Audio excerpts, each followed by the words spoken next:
Hello बच्चों, स्वागत है एक नए वीडियो में। मैं अमित आपके चैनल अमित वाईटी में आपका स्वागत करता हूं। साइंस के कुछ महत्वपूर्ण प्रश्नों को बताने वाला हूं। आइए शुरू करते हैं। 91 91 क्वेश्चन है, उर्वरक में कौन सा तत्व पाया जाता है? ऑप्शन 1 फास्फोरस, 2 नाइट्रोजन, 3 सल्फर, 4 ये सभी। जो उर्वरक होते हैं उनमें कौन से तत्व पाए जाते हैं? तो उर्वरक में यह तीनों ही तत्व पाए जाते हैं। ऑप्शन नंबर 4 ये सभी होगा। अगला प्रश्न है 92, विश्व तंबाकू निषेध दिवस कब मनाया जाता है? 2 अक्टूबर, 31 दिसंबर, 31 मई या 12 अगस्त? इसका जो सही आंसर होगा ऑप्शन नंबर 3, 31 मई को विश्व तंबाकू निषेध दिवस मनाया जाता है। अगला प्रश्न 93, सही मिलान करें। एपीकल्चर का रेशम कीट पालन, पिसीकल्चर मत्स्य पालन या फिर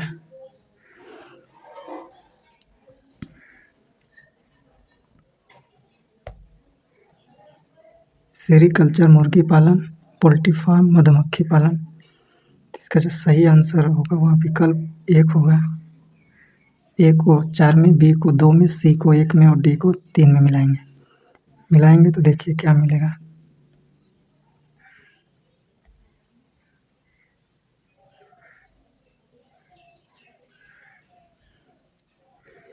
यहाँ से अगर हम मिलाते हैं तो ए को 4 में मिलाना, यानी एपीकल्चर का संबंध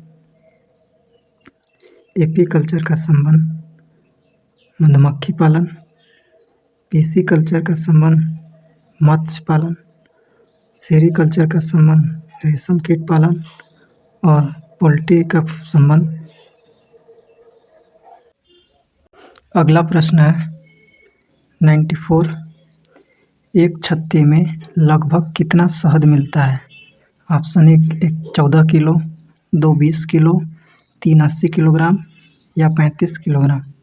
तो एक छत्ते में लगभग 20 किलोग्राम जो है शहद मिलता है। ऑप्शन 2 सही हो। अगला प्रश्न 95, निम्न में से किस जीव की आकृति, यहाँ आकृति होगा, आकृति चप्पल जैसी होती है? Option A hydra, 2 amoeba, 3 paramecium, 4 Euglena? इसका जो सही आंसर होगा वो ऑप्शन नंबर 3, पैरामीशियम की जो आकृति होती है वह चप्पल जैसी होती है। अगला प्रश्न 96, निम्न में से कौन अपना आकार बदल सकता है? पैरामीशियम, हाइड्रा, यूग्लिना या अमीबा? इसका सही विकल्प होगा ऑप्शन 4 अमीबा। अगला प्रश्न 97, पुष्प का सबसे आकर्षक भाग कौन सा होता है? 1 दल, 2 बाह्य दल, 3 पुंकेसर, 4 स्त्री केसर? सही विकल्प होगा ऑप्शन नंबर 1 दल। 98, ईस्ट कौन सा जीव है? बहुकोश की, एक कोश की, एक व दो दोनों या इनमें से कोई नहीं? तो ईस्ट आपका जो है एक कोश की जीव है। अगला प्रश्न 99, स्पाइरोगाइरा कौन सी विधि से प्रजनन करते हैं? खंडन विधि, मुकुलन विधि, कीटाणु निर्माण विधि या कायिक प्रवर्धन? सही विकल्प होगा ऑप्शन नंबर 1 खंडन विधि से जो स्पाइरोगाइरा में प्रजनन होता है। अगला प्रश्न है 100, इसरो की स्थापना कब हुई? 1962, 1969, 1968 या 1949? इसका जो सही विकल्प होगा ऑप्शन नंबर 2 1969। अगला प्रश्न है 101, DRDO की स्थापना कब हुई? 1958, 1962, 1968 या 1988? तो सही विकल्प होगा ऑप्शन 1 1958 में DRDO की स्थापना हुई। DRDO का पूरा नाम है डिफेंस रिसर्च डेवलपमेंट ऑर्गेनाइजेशन और इसरो का इंडियन स्पेस रिसर्च ऑर्गेनाइजेशन। अगला प्रश्न है 102 भारतीय अंतरिक्ष कार्यक्रम के जनक कौन थे? 1 Aryabhata, 2 doctor Vikram Sarabhai, 3 doctor Harvard Michael या इनमें से कोई नहीं। सही विकल्प होगा ऑप्शन 2 डॉक्टर विक्रम साराभाई। अगला प्रश्न है 103 कठोर कांच किस मिश्रण का बना होता है? 1 चूना पत्थर और रेत, 2 सोडियम बाइकार्बोनेट, 3 बोरिक एसिड या उपरोक्त सभी। जो कठोर कांच होता है इन तीनों के ही मिलाने से बनता है, तो इसका जो सही विकल्प होगा ऑप्शन 4 उपयुक्त सभी। अगला प्रश्न है 104 प्लास्टिक को किस आधार पर बांटा जाता है? गलनांक के आधार पर, कठोरता के आधार पर, 1 व 2 दोनों या इनमें कोई नहीं। सही विकल्प होगा ऑप्शन नंबर 3 1 व दोनों, यानी प्लास्टिक को हम दोनों आधार पर बांट सकते हैं, गलनांक और कठोरता दोनों। अगला प्रश्न 105 निम्न में जंतु रेशे का नाम बताइए, अर्थात जंतु रेशा का नाम बताइए। कपास, 2 रेशम, 3 सन, 4 पटसन। इसका जो सही आंसर होगा ऑप्शन नंबर 2 रेशम। रेशम कीट से प्राप्त होता है, तो यह जंतु रेशा जबकि तीनों पादप रेशा। अगला प्रश्न 106 परमाणु मुख्य रूप से किन मूल कणों से मिलकर बना होता है? 1 इलेक्ट्रॉन, 2 प्रोटॉन, 3 न्यूट्रॉन, 4 उपरोक्त सभी। तो इसका जो सही आंसर होगा ऑप्शन नंबर 4 उपरोक्त सभी।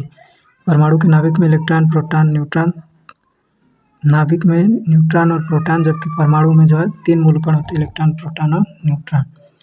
अगला प्रश्न है 106 107 इलेक्ट्रॉन पर कैसा आवेश होता है? धन आवेश, ऋण आवेश, उदासीन या इनमें से कोई नहीं।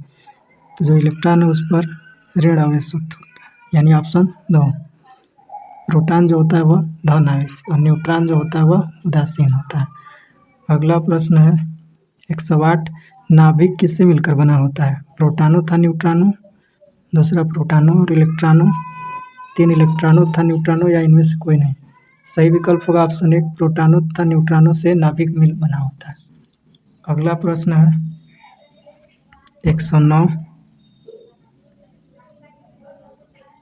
109 किस तत्व के परमाणु के नाभिक में उपस्थित प्रोटॉनों की संख्या को कहते हैं? 1 परमाणु संख्या, 2 द्रव्यमान संख्या, 3 समस्थानिक, 4 समभारिक। किसी तत्व के परमाणु में उपस्थित प्रोटॉनों की संख्या को ही जो है परमाणु संख्या कहते हैं, ऑप्शन 1। अगला प्रश्न है 110 प्रकृति में मुक्त अवस्था में पाई जाने वाली धातुओं के नाम? प्लेटिनम, सोना, लोहा या 1 व 2 दोनों। तो 1 व 2 दोनों यानी ऑप्शन 4। प्लेटिनम और सोना दोनों मुक्त अवस्था में पाई जाती हैं। अगला प्रश्न है 111 निम्न में धात्विक कौन खनिज नहीं है? सोना, लोहा, सोना, चांदी या अभ्रक। सही विकल्प ऑप्शन 4 अभ्रक जो है धात्विक खनिज नहीं है। अगला प्रश्न 112 जिंक धातु के अयस्क का नाम बताइए। Magnesite MgCO3, 2 calamine ZnCO3, 3 galena PbS, 4 hematite Fe2O3। सही विकल्प होगा ऑप्शन 2 कैलेमाइन ZnCO3। अयस्क से जिंक धातु प्राप्त होती है। अगला क्वेश्चन 113 सामान्य ताप पर कौन सी धातु द्रव अवस्था में पाई जाती है? प्लेटिनम, सोना, लोहा या पारा। अब तो ज़्यादातर सामान्य ताप पर धातुएं ठोस होती हैं, लेकिन यह अपवाद स्वरूप पूछा है तो आपको आंसर देना है पारा। ऑप्शन 4 जो है द्रव धातु है। अगला प्रश्न है 114 सामान्य ताप पर कौन सी अधातु द्रव अवस्था में पाई जाती है? Bromine, iodine, sulphur, carbon. तो सही विकल्प होगा ऑप्शन 4 कार्बन। अगला प्रश्न है 115 धातुओं को पीटकर चादर के रूप में परिवर्तित करने के गुण को क्या कहते हैं? 1 को चालकता, तन्यता, घातवर्धनीयता या सुचालकता। पीटकर चादर के रूप में परिवर्तित करने के गुण को हम अघातवर्धनीयता कहते हैं।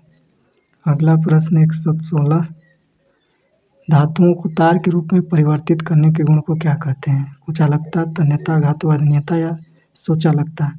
तो तन्यता, तार के रूप में तन्यता और चादर के रूप में घातवर्धनीयता। अगला प्रश्न है 117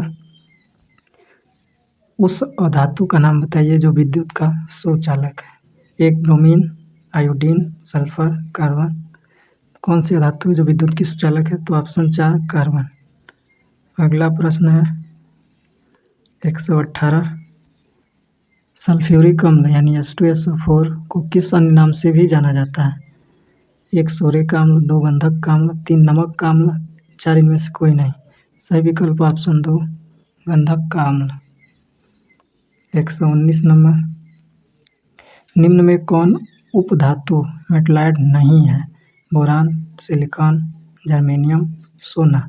इसका सही विकल्प होगा ऑप्शन 4 सोना जो है मेटलाइट नहीं है, यह धातु है। अगला प्रश्न 120, लोहे पर जमी भूरी परत किसके बनने के कारण होती है? आयरन ऑक्साइड, कॉपर कार्बोनेट, फिर से यहाँ दोबारा वही ऑप्शन दे दिया गया, सिल्वर सल्फाइड। सही विकल्प होगा ऑप्शन 1 आयरन ऑक्साइड के कारण भूरे रंग की परत जम जाती है लोहे पर, जिससे जंग लगना कहते हैं। अगला प्रश्न है 121, मिश्र धातु पीतल के किन किन धातुओं से मिलकर बनी है? तांबा एवं जस्ता, तांबा एवं टिन, सीसा एवं टिन, क्रोमियम एवं निकिल। जो पीतल होता है तांबा एवं जस्ता का मिश्र धातु होती है। अगला 122, मिश्र धातु जो सोल्डर है किन किन धातुओं से मिलकर बनी है? तांबा एवं जस्ता, तांबा एवं टिन, सीसा एवं टिन, क्रोमियम एवं निकिल। सही विकल्प है इसका ऑप्शन 3 सीसा एवं टिन। अगला प्रश्न है 123, मिश्र धातु स्टेनलेस स्टील किन किन धातुओं से मिलकर बनी है? तो इसका जो सही आंसर है वो ऑप्शन नंबर, पहले ऑप्शन देखते हैं। स्टेनलेस स्टील किससे मिलकर बनी होती है? ऑप्शन 1 लोहा, 2 क्रोमियम, 3 निकिल और उपरोक्त सभी। सही विकल्प होगा 4 उपरोक्त सभी। स्टेनलेस स्टील होता है जिसके बर्तन बने होते हैं ज़्यादातर, तो यह जो है क्रोमियम, निकिल और लोहा मिलाकर बनाई जाती है। अगला प्रश्न है